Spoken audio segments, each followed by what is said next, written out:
नमस्कार, स्वागत है आप सभी का बिहार के डिजिटल क्रांति के पायनियर और number 1 digital channel news Bihar में। न्यूज़ बिहार आप तमाम दर्शक तक हर एक जिला से समीकरण लेकर आ रहा है। ऐसे में एक बड़ा समीकरण हम फिर लेकर हाजिर हैं। मेरे साथ हैं हमारे न्यूज़ बिहार के अभिभावक विजय मिश्र बाबा। मैं आर्यन आप तक एक और समीकरण सिर्फ इसलिए लेकर आया हूँ क्योंकि कहते हैं कि बचपन में जब बच्चों के ऊपर ज़बरदस्ती लोग पढ़ाई करने के लिए कहते हैं तो उन्हें बोझ महसूस होता है, क्योंकि वो मेहनत भरपूर करते हैं, शायद उसका परिणाम नहीं मिल पाता। ऐसा ही एक समीकरण अब बन रहा है बिहार में, जहां जिस तरीके से सीट समझौता हुआ महागठबंधन में, उसके बाद महागठबंधन के जितने भी घटक दल थे और उनके कार्यकर्ता हैं, शायद वो नाराज़ हैं। नाराज़ होने का कारण है कि वो जिनके कार्यकर्ता थे, जिनको वो अपना नेता मानते थे, उन्हें इस सीट समीकरण में जगह नहीं मिली और बगावती के सुर जो हैं वो तो उठ रहे हैं। हमने पहले भी आपको दिखाया था। ऐसे में आरजेडी के कई कार्यकर्ता हैं जो इस बार शायद महागठबंधन का जो समीकरण है उसे बिगाड़ दें। क्या लगता है बाबा? सबसे पहले तो बिहार के जनता के बहुत बहुत बधाई कि वोट के रुआ लगातार देवे जा रहा बनी और लोकतंत्र यही से मजबूत हुई। हमनियों को बड़ा खुशी मिला था कि हमनी के प्रयास सफल बा और हमनी के वोट करे खातिर अपील करतन जा उस जनता तक आवाज़ हमनी के जाता। एक खातिर पहले तो धन्यवाद के पात्र बिहार के जनता और देश के जनता बड़ी। अब जहाँ तक सवाल बा चुनाव के, तो चुनाव में बहुत कुछ होला, समीकरण बैठावल जाला, रणनीति बैठावल जाला, हर कोई जीते खातिर चुनाव लड़ेला, लेकिन कहीं ना कहीं रणनीति में अगर चूक न हो जाला और अगर चूक ना होके तो फिर जीत हार हो ही ना। अब यह चूक के कौना परिप्रेक्ष्य में लिहल जाला है। जैसे खेल रुआ देखा तो कब कि खेल में हार और जीत दोनों टीम अपन अपन हिस्सा के खेल पूरा माने जिम्मेवारी के साथ और तन्मयता के साथ खेलेला, लेकिन एगो टीम हारेला तभी एगो जीतेला। अब ऐसा स्थिति बा कि बिहार के राजनीति में जौन परसेप्शन बन के आ रहा बा कि लड़ाई दू गो के बीच में बा, महागठबंधन और एनडीए, लेकिन एकरा साथ साथ लड़ाई के पहलू कुछ अलग बा। यह लड़ाई में दोनों तरफ से जितना जबरदस्त तैयारी बा उतने भीतर घात भी बा। जी बिल्कुल। और भीतर घात करे वाला कोई बाहरी लोग नहीं खन, भीतर के ही लोग मान। हालांकि बात तो बहुत तरह के आ रहा बा। बात तो ये भी आ रहा बा कि एक पार्टी दूसरा पार्टी के अपन घुसपैठिया भेजता, लेकिन इस सब बात के दरकिनार करते हुए रणनीति में जौन स्थिति बा वो ई बा कि एनडीए में कम पार्टी बाड़े, वो ज़्यादा कैलकुलेटेड दिखता, लेकिन महागठबंधन में अधिक पार्टी होकर के चलते कुछ अनुभव नया राजनीति में प्रवेश कैले वालों, जैसे मान के वीआईपी के चली। वीआईपी पार्टी राजनीति में उनका पहला चुनाव हो, माने ओकरा के कहल जाओ सक्रिय रूप से चुनाव में तो बहुत बार आयल बड़े मुकेश सहनी, लेकिन उनका अनुभव चुनावी नहीं है। हालांकि उनका साथे 6 गो दल बड़े और एक से एक अनुभवी लोगों में शामिल बा, तो कहीं ना कहीं कुछ चूक जरूर हो गई बड़ुए, जौन की हमनी के नजर आता, जौन विवाद के कारण बड़ुए। बात जब बाबा ने वीआईपी पार्टी की है तो वीआईपी के सीट से ही चर्चा करते हैं। मधुबनी खासम खास चर्चा में था, क्यों? ये सीट एक ऐसे पार्टी को दी गई जिनका राजनीतिक अनुभव कम था। वीआईपी को ये सीट गई और बद्री पूर्वे यहाँ से उनके उम्मीदवार चुने गए। खैर, आरजेडी यहाँ से अपने प्रत्याशी उतारना चाहती थी, वहीं कांग्रेस भी लगातार इस सीट के लिए जोर डाल रही थी और एक मुस्लिम समुदाय से ये दोनों दल एक चेहरा उतारना चाह रहे थे। एक लंबा समय से मधुबनी के इतिहास बड़ा अजब रहल बा। मधुबनी बिहार के सबसे कद्दावर नेता और कैलकुलेटेड नेता, जौन की मैंने राजनीति के संत कहा जाला, हुकुमदेव नारायण यादव के नाम से जाना जाला। हुकुमदेव नारायण यादव राजनीतिक रूप से अपना के अब संन्यास ले ले, सक्रिय राजनीति में वो हिस्सेदारी ना ली हैं और ऐसे सीट जौन बा उनका पुत्र के दिहल गई है। उनका विरोध में ई कांग्रेस सोचत रहे और आरजेडी के भी सोच रहे कि एगो मजबूत उम्मीदवार उतारल जाओ कि अब की हाली पटकनी जौन बा वो बीजेपी के दिहल जा सकेला। एक खातिर ताल ठोकले रहे कांग्रेस और उनकर कद्दावर नेता भी रहन शकील अहमद। शकील अहमद हर तरह सक्षम रहन, पहले भी चुनाव लड़ चुकल बड़े, सांसद रह चुकल बड़े, उनका राजनीतिक अनुभव भी बड़ा बा और केंद्रीय टीम के हिस्सा बड़ा। वही को दोसर कैंडिडेट रहे जौन आरजेडी से रहे अली अशरफ फातमी। उनकर भी इच्छा रहे कि उनका के अगर दरभंगा से ना टिकट मिलल तो टिकट उनका मधुबनी से मिल जाओ और वो चुनाव जीती हैं। अब यह समीकरण में कहीं ना कहीं हो सकेला कि रणनीति के तहत होके, लेकिन यह रणनीति में थोड़ा सा चूक नजर आवत हुए और आरोप भी लाग रहा बा महागठबंधन के साथ साथ वीआईपी पर कि जौन मुकेश सहनी आपन खर्च बर्च करता रहे, उ खर्च निकाले खातिर एगो ऐसा आदमी के टिकट दिले है जौन व्यवसायी बा और उनका के मोटा रकम दिले बड़ुए चुनाव लड़े खातिर। ई बात हमनी के नहीं जा कहत, ई बात जौन सूत्र बता रहा बड़े और क्षण के जौन खबर आवता रउए लोग ऐसा लोग ई बात सब कहेला जना के आधार पर हमनी के खबर वाल तक लेके आई ले जा। और एकरा साथ साथ जिनका नाम लिखल जाता है इंजीनियर बद्री पूर्वे के राजनीतिक रूप से सक्रियता एकरा से पहले कम देखे के मिलल बड़ुए और राजनीतिक रूप से आयातित या फिर कहल जाओ कि नया व्यक्ति के लोकसभा के चुनाव में ले आके बैठा दिया जो के राजनीतिक पहले से कोनो उठ बैठ नहीं के, तो वो स्थिति में थोड़ा सा मामला कमजोर जरूर होला। लेकिन चुनाव है, चुनाव में कुछ भी हो सकेला। परिणाम तो 23 तारीख के आई जौन हमनी के नजर आ रहा बा और जौन रउआ लोग माने जनता जनार्दन जौन भेज रहा बानी अपन फीडबैक, वो फीडबैक के आधार पर थोड़ा सा कमजोर करी ओ या बद्री पूर्वे और वीआईपी महागठबंधन खातिर नजर आवत रहे। एक और सीट है शिवहर से लगातार कांग्रेस लवली आनंद को उम्मीदवारी देना चाह रही थी, लेकिन इस सीट को अपने खेमे में रख लिया आरजेडी ने और फैजल अली को उम्मीदवारी दी। खैर, फैजल अली जब क्षेत्र में जा रहे हैं तो उनका बहिष्कार किया जा रहा है महागठबंधन के घटक दल कांग्रेस के समर्थकों द्वारा। तो क्या कांग्रेस जो इस सीट पर अपनी दावेदारी पेश कर रही थी वो खेल बिगाड़ सकती है? देखा आर्यन, जौन शिवहर के सीट बनू वो सांप छुछुंदर वाला स्थिति में आ गई बा। तारा याद हुई कि जना घड़ी लवली आनंद कांग्रेस ज्वाइन के लिए रही तो दोनों तरफ से दावेदारी भई रहे कि सीट खातिर टिकट खातिर नहीं होत। कोई भी ज्वाइन करला तो सीधे कहेला एगो पार्टी हम देखनी ऐसा बीएसपी जो ज्वाइन भी करावला और सीट देवे खातिर ज्वाइन करो सीट लो। लेकिन कांग्रेस बड़ा पार्टी बा, देश के सबसे पुरान पार्टी बड़ुए, वो ज्वाइन करावे समय में टिकट के कोनो बात ना करेला। लेकिन सब कोई जानत रहे कि लवली आनंद कांग्रेस में आयल बड़ी तो कहीं ना कहीं उनका मकसद बा शिवहर से टिकट लेना और शिवहर में वो अपन काम भी शुरू कर दिल रही। 3 फरवरी के जब राहुल गांधी के रैली भई रहे ओमे भी शिवहर के बहुत बड़ा योगदान रहे और शिवहर खूब ओमें बढ़ चढ़ के शिवहर के लोग के वो शामिल भी रैली में कैले रही। बातचीत हमनी से भई रहे, तू भी बात कैले रहा और हमनी के एडिटर इन चीफ नमन मिश्रा जी से बात भई रहे और उनका से हमनी के बात भी कैले रही जा।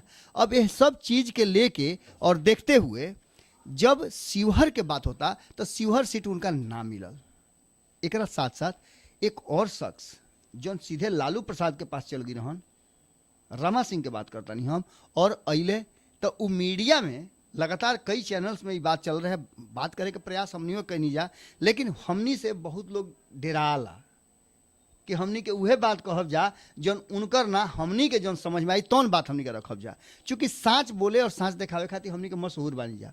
4 हाली 5 हाली प्रयास कैला के बाद भी जब उनका तरफ से कोनो फीडबैक ना आयल तो राजद के सूत्र से बात भइल और राजद के सूत्री बात बतौले कि हाँ रामा सिंह तैयारी शुरू कर दिले बाड़े और मीडिया में भी बात आ गई। ऐसे बुझाइल कि लवली आनंद के टिकट कट के अब आरजेडी के रमा देवी के मिली। लेकिन मामला एजो गड़बड़ा गई। एजा गड़बड़ैला के सबसे बड़का बात हो गई कि ओकर परिणाम भी देखे के मिलल। राबड़ी आवास के बाहर बड़ी संख्या में शिवहर से लोग आ करके और उम्मीदवार बदले खातिर हंगामा शुरू कैले रहे, जना के चलते राबड़ी देवी की तबीयत भी खराब हुई रहे। कहीं ना कहीं जो शिवहर से लोग आकर आंदोलन कर रहे थे, हल्ला बोल रहे थे, उसमें कहा जाता है कि तेज प्रताप के ये समर्थक हैं। तेज प्रताप के बात जब होते हुए तो तेज प्रताप के बात तो हमने आगे भी करब जा, लेकिन क्योंकि अंगेज सिंह के लिए उन्होंने टिकट मांगी थी और तेज प्रताप के जहाँ तक सवाल बोले कि तेज प्रताप अपन पूरा मजदूरी एक तरफ जहाँ भारतीय जनता पार्टी और नीतीश कुमार घूम घूम के प्रचार करता रहन प्रत्याशी खातिर और यहाँ अपन मजदूरी मांगता रहन कि 5 साल जोन कैले बानी और नीतीश कुमार कहता रहे जोन 3.5 साल 4 साल जोन हम कैले बानी ओकर मजदूरी मांगे आयल बानी। का तेज प्रताप के अपना पार्टी में जो 19 गो सीट मिलल बा ओमे 2 गो सीट के उनकर मजदूरी ना रहे। लेकिन खैर ये तो अंदरूनी बात बा, लेकिन उस समर्थन तेज प्रताप के भले हो के लोग, लेकिन वो लोग के सीधे कहनाम रहे कि फैजल अली के हटा करके फैजल अहमद जौन बान उनका के हटा के दूसरा कोई के भी टिकट दिया जा, वो आयातित उम्मीदवार बाड़े और उनकर वजह जनाधार नहीं है। हालांकि लड़ाई जबर बा वजह रमा देवी के साथ लड़ाई बढ़ुए और रमा देवी दूसरा बार उनका पर भरोसा कैले बा बीजेपी और एनडीए। बिल्कुल भरोसा किया है। एक रोचक तथ्य बता दें शिवहर के बारे में कि 1989 के बाद जो 4 बार चुनाव हुए हैं उसमें या तो सर वहाँ से सांसद जनता दल का कोई चुना गया है या फिर राजद का मिलवे करी, लेकिन शायद पार्टी के बुझाइल कि उनका से बेहतर उम्मीदवार बा या फिर पार्टी के का मजबूरी रहे कि उस सीट जौन बा वो चल गई आरएलएसपी में और आरएलएसपी पर लगातार सीट बेचे के आरोप लागत रुए।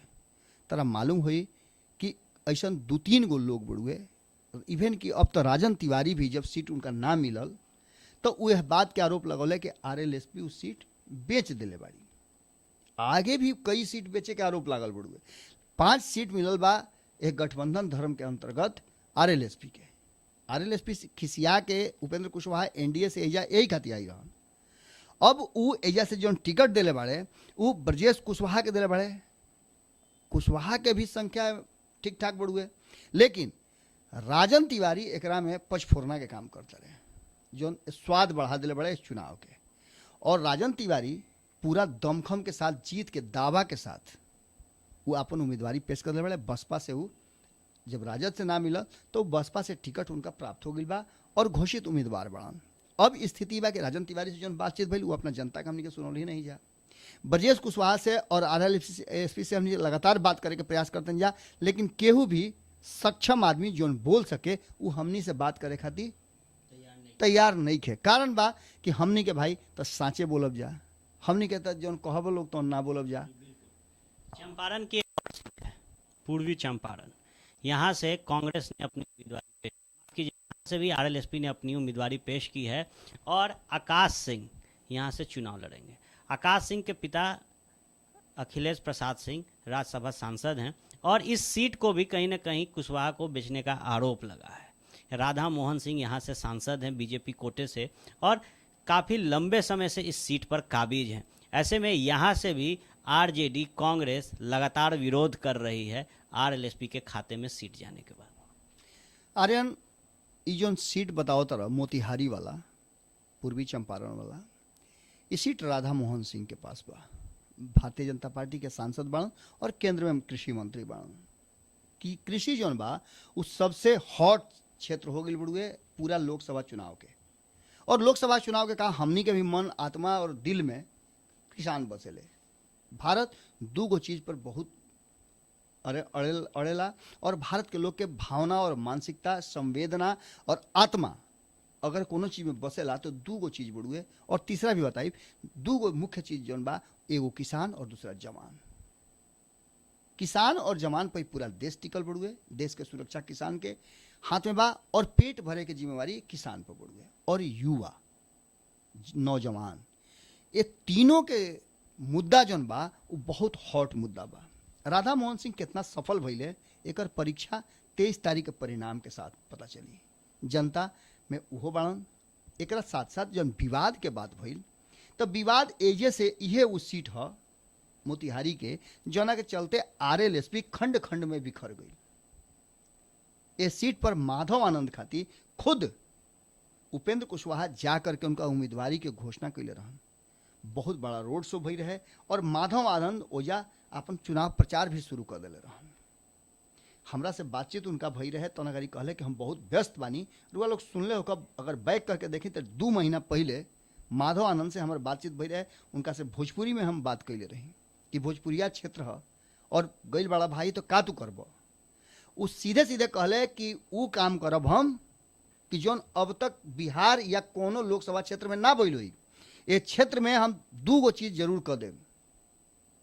इस देश के जो सबसे बड़ समस्या बा उस समस्या बड़ो नौजवान के नौकरी और किसान के व्यवस्था। किसान एक खातिर चिंतित मत रहो कि ओकरा फसल के सही दाम मिली कि ना मिली, बाढ़ आई तक का होई, सुखाड़ पड़ी तक का होई, ये सब से मुक्त कर देब हम। चीनी मिल के भी बात कैले रहन, बहुत तरह के बात कैले रहन, बहुत आगे बढ़ के तैयारी शुरू कर दिले रहन। लेकिन माधव आनंद के कारण उनका के 9 करोड़ रुपया में टिकट बेचे के जौन आरोप लागल ओकरा पर प्रदीप दुबे, नागमणि सहित बहुत सारा लोग आरोप लगा करके आरएलएसपी से अलग भई और आरएलएसपी में ये विवाद अब तक खत्म होकर के नाम नहीं लेत। अभी आकाश के जो टिकट मिलल ओकरा के लेकर के भी विवाद जम के बढ़ुए। आकाश जब पहला हाली गईले मोतिहारी में तौना घड़ी भी तरह याद हुई वो फुटेज हमनी के देखैले रही जनता जनार्दन के कि ओजा जम के विरोध भइल। विरोध करे वाला में कांग्रेस के लोग भी रहे, आरएलएसपी के लोग रहे और स्थानीय आरजेडी सहित और भी पार्टी के लोग रहे। उस सब के कहना यह रहे। एकरा साथ साथ एगो सबसे इम्पोर्टेंट बात बता दी कि राताराती आकाश ज्वाइन कैले आरएलएसपी में और उनका वजह से टिकट मिलल। अब आकाश के कहना बा कि उनका पिताजी के वजह के लोग बहुत पसंद करेला। अखिलेश सिंह कांग्रेस के कद्दावर नेता बाड़े और चुनाव अभियान समिति के अध्यक्ष बाड़े। ऐसे ये पूरा बैठक में, पूरा नीति निर्धारण में, रणनीति में उनकर बात चलेला। भीतर खाना में का भइल बा, तो बाद के बात बा, लेकिन प्रत्यक्ष में यह कहल जाता कि आरएलएसपी के उपेंद्र कुशवाहा आकाश में कुछ ऐसा देखले जना के चलते उनका के टिकट दे दिले। अब पता ना का देखले का ना देखले। ऐसे कि योग्य युवा, नौजवान युवा अगर युवा के देख के और उनका रणनीति या राजनीति के देख करके अगर टिकट मिलता तो मोहित आनंद में का कमी रहला, उनको टिकट मिलल चाहत रहे। ओम प्रकाश सेतु में काम कमी रहा, उनको टिकट मिलल चाहत रहे। अरजीत शाश्वत में का कमी रहा, उनको टिकट मिलल चाहत रहे। टिकट मिले वाला तो लाइन लागल बड़ुए। तथागत हर्षवर्धन रहे, उनका टिकट काहे ना मिलल, टिकट के लाइन लागल बड़ुए, लेकिन टिकट उनका ना मिलल। आकाश बड़ बाप के बेटा बड़े, उनका लगे सब व्यवस्था बा और अगर आरोप लागता तो आरोप पर भी ध्यान देवे को ही महागठबंधन के लोग के। देखिए, आरएलएसपी लगातार सीट बेचने के आरोप से जूझ रही है। ऐसे में जिस तरीके से आरजेडी द्वारा आरएलएसपी पर लगातार उनके समर्थक बयानबाजी कर रहे हैं, इससे एक बात तो तय है कि आरएलएसपी के लिए लोकसभा जो 19 का चुनाव है ये बेहद कठिन होने वाला है। खैर, बात करते हैं नालंदा की, तो यहाँ हमको ये सीट गई है और अशोक कुमार उनके प्रत्याशी हैं। इस सीट पर भी बवाल हुआ था। नालंदा के सीट हम के गल बुड़ुए और खरीद बिक्री के एकरो पर आरोप लागत हुए। नालंदा के सीट पर आरजेडी अपन अधिकार मानत रहे, लेकिन समझौता के तहत रूसा फूली जौन कैले और बार बार भीतर खाना में धमकी जौन देले कि हम अलग हो जाइब, एनडीए में चल जाइब, हम एको सीट ना लड़ब, इस सब भभकी जौन रहे नु वो कहीं ना कहीं महागठबंधन के सबसे ज़्यादा अगर लॉस कहीं भइल बा तो कांग्रेस के भइल बा। तो देखे में मिलत रुए आरजेडी जरा सा भी झुके के तैयार ना रहे और हम वीआईपी आरएलएसपी ई अपन सीट कम करे के तैयार नहीं, चूंकि ये लोग के दिखावे के रहे एनडीए से कि हमरा देखा कितना बा। इस सब बात के लेकर के कहीं ना कहीं नालंदा भी बैकफुट पर जरूर बा। आवे वाला समय में फिर एक बार कहब कि जनता फैसला करेली, फैसला हमनी के ना करेली, हमनी के काम बढ़ुए सिर्फ ओजा के समीकरण बताओ। कौशलेंद्र कुमार नीतीश कुमार के बहुत करीब बढ़े और पूरा एनडीए उनका चुनाव प्रचार में लागल बा। जहाँ हालांकि चुनाव प्रचार तब महागठबंधन भी जम के कर रहा बा और जीतन राम मांझी पहल के चरण में चुनाव खत्म हो गया के बाद अब वो निश्चिंत हो गई बाड़े। अब वो चुनावी प्रचार करे के बाद तो देखे वाला बात हुई कि नालंदा से अशोक कुमार के कितना अशोक कुमार टक्कर देता रहे कौशलेंद्र कुमार के। हम की बात कर आरएलएसपी की बात कर ली। एक और सीट है मुजफ्फरपुर, जो कि पार्टी वीआईपी को गई है। यहाँ से डॉक्टर राजभूषण इस सीट पर बाकी कर दिया था। आरजेडी का यहाँ उतनी मजबूती नहीं है, क्योंकि 1989 के बाद एक बार और सरकार में 1999 में मुजफ्फरपुर से, लेकिन पकड़ बताया जाता है कि यहाँ लालू प्रसाद यादव के टाइम जोर था आरजेडी का और ये सीट लगातार आरजेडी के विरोधी के पास है। मुजफ्फरपुर के सीट जयनारायण निषाद के नाम से जाना जाला। कैप्टन जयनारायण निषाद जिनकर हाल फिलहाल में कुछ दिन पहले देहावसान भइल है। उनका पुत्र बड़े अजय निषाद, उनका जिम्मे बड़ुए जॉर्ज फर्नांडिस के नाम से ई सीट जानल जाता है और कांग्रेस के नाम से सीट जानल जाता है। ये पूरा अब जब से लोकसभा के चुनाव हो रहा बा मुजफ्फरपुर में, तब से यही 3 लोगों पर आरजेडी भले कहीं मजबूत होके लेकिन एजा कमजोर रहा। अब ई कमजोरी के और कहनी ना एक बार फिर कि दबाव के राजनीति जौन भई रहे तौना में ई मजबूरन वीआईपी के सीट देवे के पड़ल। हालांकि वीआईपी के सीट देवे के पीछे कारण रहे कि मुकेश सहनी के मुजफ्फरपुर से लड़ावे के पूरा प्लानिंग रहे। खगड़िया तो बाद में उनका हाथ में आई, लेकिन पहले रहे कि दरभंगा ना तो मुजफ्फरपुर उनका मिली। और कीर्ति झा आजाद के जो सीट कटल वो यही चलते कटल कि सीधे सीधे वीआईपी के मुकेश सहनी के कहना रहे कि अगर हमरा दरभंगा ना मिली तो हम कांग्रेस के भी ना जाए दे। लास्ट में मुजफ्फरपुर सीट वीआईपी के मिलल और वीआईपी से डॉक्टर दंपति, डॉक्टर साहब पति पत्नी दोनों बड़े डॉक्टर, और डॉक्टर राजभूषण निषाद जौन बड़े उनका मिलल बा। अब वो देखी कितना सक्षम होता रहे, कितना सफल होता रहे, चूँकि राजनीतिक इतिहास उनको बहुत लंबा नहीं है। बिल्कुल, एक और पोल खोल ही देना। हाँ, देखिए, बिहार में 2 अनमोल रतन लंबे समय से प्रचलित में थे। आरजेडी लगातार तेजस्वी और तेज प्रताप को प्रमोट कर रही थी। तेजस्वी ने कमान संभाल ली पूरे महागठबंधन की, वहीं संगठन का पावर चाहते थे तेज प्रताप, शायद वो उन्हें नहीं मिला और ये कमान लालू प्रसाद यादव के पास ही रह गई। जिसके बाद जहां जब सीट समीकरण आया तो आरजेडी ने जहानाबाद अपने खेमे में रखा और अपने प्रत्याशी उतार दिए, लेकिन बगावत के सुर यहाँ घर से ही उठ गए, क्योंकि इस सीट को तेज प्रताप अपने पास चाहते थे और यहाँ से चंद्र प्रकाश जो कि उनके बेहद करीबी हैं, आए दिन उनके साथ वीडियो में भी दिखते हैं, उन्होंने नॉमिनेशन के लिए भी कह दिया है, उनके लिए ये सीट मांग रहे थे आरजेडी से। जहानाबाद के कहानी बड़ा अजीब बा। ये अजीब ऐसे कहता नहीं कि रूसा फूली के बाद, टूटला के बाद भी अरुण कुमार जो अभी वर्तमान सांसद बाड़न जहानाबाद से, वो बहुत प्रयास कैले कि महागठबंधन से उनका टिकट मिल जाए। महागठबंधन में उनकर वो आरएलएसपी ज्वाइन करे खातिर तैयार रहन, या फिर कांग्रेस या आरजेडी, हम वीआईपी कोनो पार्टी में वो ज्वाइन कर ले। खोज रहे थे किसी से, कहीं से कहीं वो चाहत रहे हा। और इस चाहला के पीछे कारण भी रहे कि वो आरएलएसपी के जो अध्यक्ष बड़े उपेंद्र कुशवाहा पर जब लाठीचार्ज भई रहे तो जम करके खुल के सामने उनका समर्थन में आ गई रहन और नीतीश कुमार पर हमला कर दे रहन। भस्मासुर के तरह नीतीश कुमार पर हाथ रखते रहन। इस सब करे के पीछे उनका मकसद जो रहे वो यह रहे कि उनका महागठबंधन में जगह मिल जाओ, लेकिन अंत तक जगह ना मिलल। 2 जगह से नॉमिनेशन फाइल करे वाला रहन, उहो त्याग दिले। नवादा से भी वो नॉमिनेशन फाइल करे वाला रहन, जौन की विचार वो त्याग दिले। जहानाबाद से अंतिम समय तक उनका आशा रहे कि उनका पर रहम करी महागठबंधन। हालांकि मजबूत कैंडिडेट भी रहन, पिछला जीतल भी रहन, उनका सोच कोनो गलत ना रहे, राजनीति में लोग के सोच होला, लेकिन उनका के वजह से हटा दिहल गई। ओकरा बाद दोसर का नंबर आई तेज प्रताप यादव के। जो शुरू में कहनी है कि तेज प्रताप यादव 2 गो सीट मंगले रहन, एगो शिवहर और दूसरा जहानाबाद।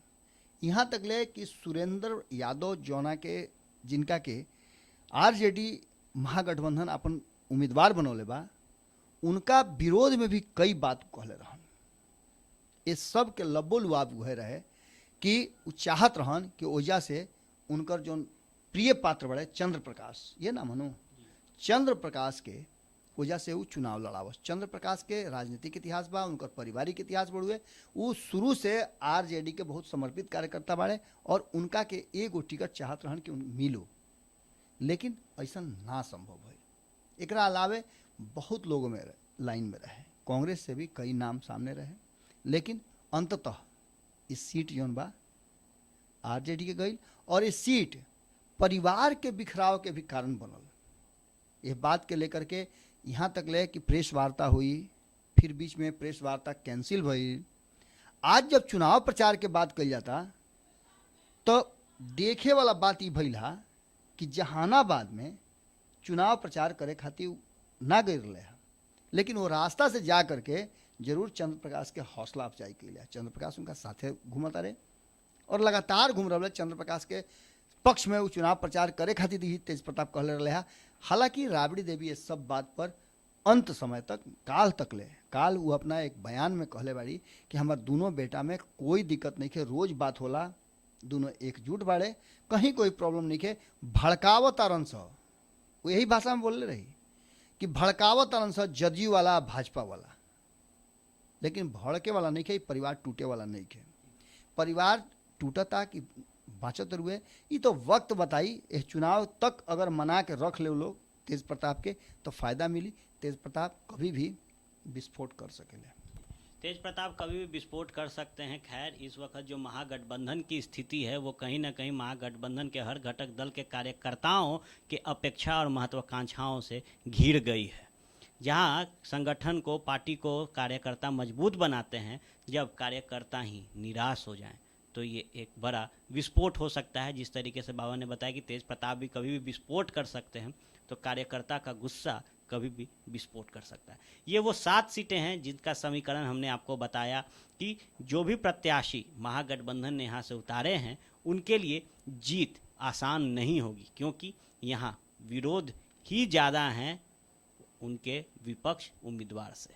आप जुड़े रहे भारत लाइव टीवी के इस यूट्यूब चैनल से। हम आपको पल पल अपडेट्स देते रहेंगे और खास तौर पर जुड़े रखेंगे इस बिहार की राजनीति से, क्योंकि इस बिहार की राजनीति जो हॉट केक बनी हुई है, इसका स्ट्रॉबेरी हर कोई खाना चाह रहा है। देखते रहें भारत लाइव टीवी। धन्यवाद। हमारे फेसबुक पेज को लाइक करें, ट्विटर पर फॉलो करें न्यूज़ बिहार लाइव, और साथ ही साथ हमारे यूट्यूब चैनल को सब्सक्राइब करें। सब्सक्राइब करने के बाद बेल आइकन दबाना ना भूलें। धन्यवाद।